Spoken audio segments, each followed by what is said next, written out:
Dreams by Guy de Maupassant. They had just dined together, 5 old friends, a writer, a doctor, and 3 rich bachelors without any profession. They had talked about everything, and a feeling of lassitude came over them, that feeling which precedes and leads to the departure of guests after festive gatherings.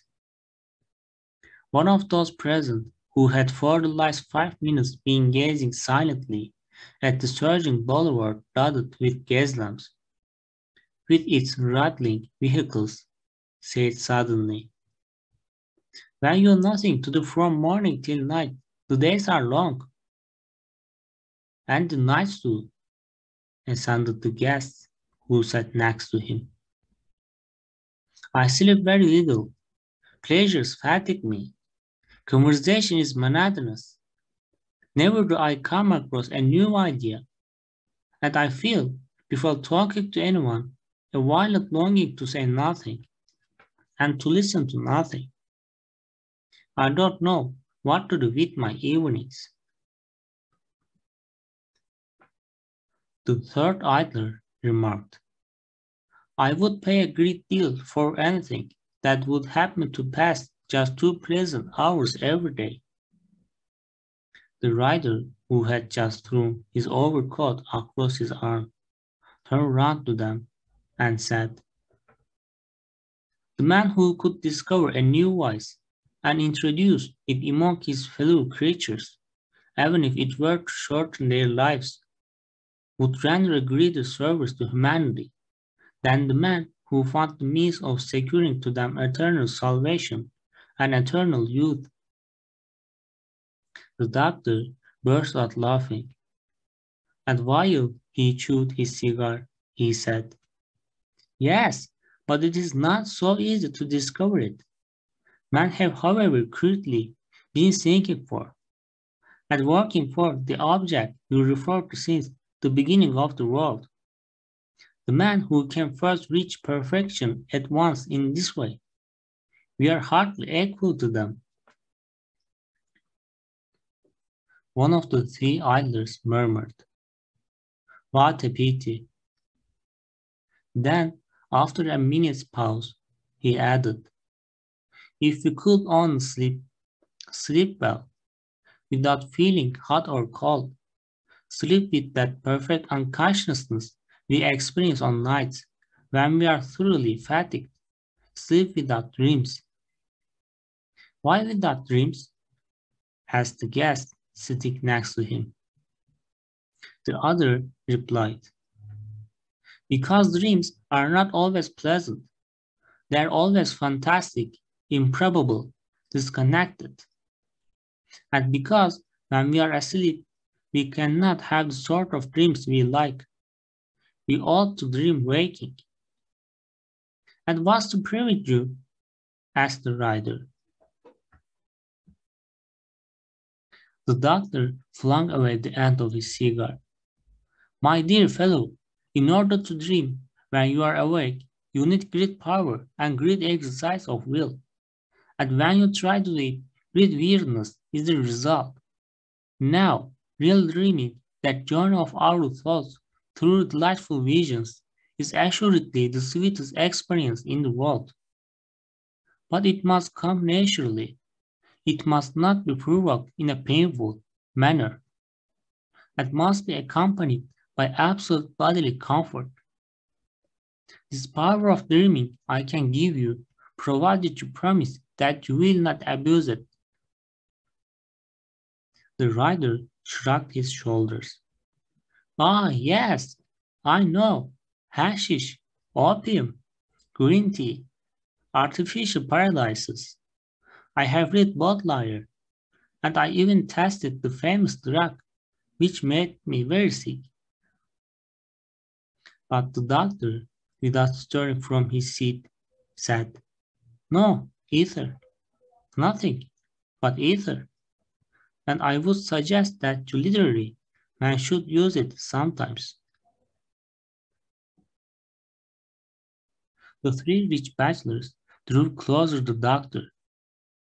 One of them said, "Explain to us the effects of it." And the doctor replied, "Let us put aside big words, shall we not? I am not talking of medicine or morality. I am talking of pleasure. You give yourselves up every day to excesses which consume your lives. I want to indicate to you a new sensation, possible only to intelligent men. Let us say even very intelligent men. Dangerous, like everything else that overexcites our organs, but exquisite. I might add that you would require a certain preparation, that is to say, practice, to feel in all their completeness the singular effects of ether. They are different from the effects of hashish, of opium, or morphia, and they cease as soon as the absorption of the drug is interrupted, while the other generators of daydreams continue their action for hours. I am now going to try to analyze these feelings as clearly as possible, but the thing is not easy. So facile, so delicate, so almost imperceptible are these sensations. It was when I was attacked by violent neuralgia that I made use of this remedy, which since then I have, perhaps, slightly abused. I had acute pains in my head and neck, and an intolerable heat of the skin, a feverish restlessness. I took up a large bottle of ether, and lying down, I began to inhale it slowly. At the end of some minutes, I thought I heard a vague murmur, which ere long became a sort of humming, and it seemed to me that all the interior of my body had become light, light as air, that it was dissolving into vapor. Then came a sort of torpor, a sleepy sensation of comfort, in spite of the pains which still continued, but which had ceased to make themselves felt. It was one of those sensations which we are willing to endure, and not any of those frightful rents against which our tortured body protests. Soon the strange and delightful sense of emptiness which I felt in my chest extended to my limbs, which, in their turn, became light as if the flesh and the bones had been melted, and the skin only were left, the skin necessary to enable me to realize the sweetness of living, of bathing in this sensation of well-being. Then I perceived that I was no longer suffering. The pain had gone, melted away, evaporated, and I heard voices, four voices, two dialogues, without understanding what was said. At one time, there were only indistinct sounds. At another time, a word reached my ear. But I recognized that this was only the humming I had heard before, but emphasized. I was not asleep. I was not awake. I comprehended. I felt. I reasoned with the utmost clearness and depth, with extraordinary energy and intellectual pleasure, with a singular intoxication arising from this separation of my mental faculties. It was not like the dreams caused by hashish or the somewhat sickly visions that come from opium. It was an amazing acuteness of reasoning, a new way of seeing, judging, and appreciating the things of life. And with the certainty, the absolute consciousness that this was the true way. And all the image of the scripture suddenly came back to my mind. It seemed to me that I had tasted of the tree of knowledge, that all the mysteries were unveiled. So much did I find myself under the sway of a new, strange, and irrefutable logic. And arguments, reasonings, proofs rose up in a heap before my brain, only to be immediately displaced by some stronger proof, reasoning, argument. My head had, in fact, become a battleground of ideas.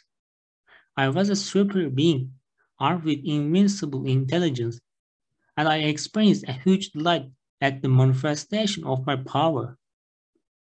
It lasted a long, long time. I still kept inhaling the ether from my flagon. Suddenly, I perceived that it was empty. The foreman exclaimed at the same time, "Doctor, a prescription at once for a liter of ether." But the doctor, putting on his hat, replied, "As to that, certainly not. Go and let someone else poison you." And he left them.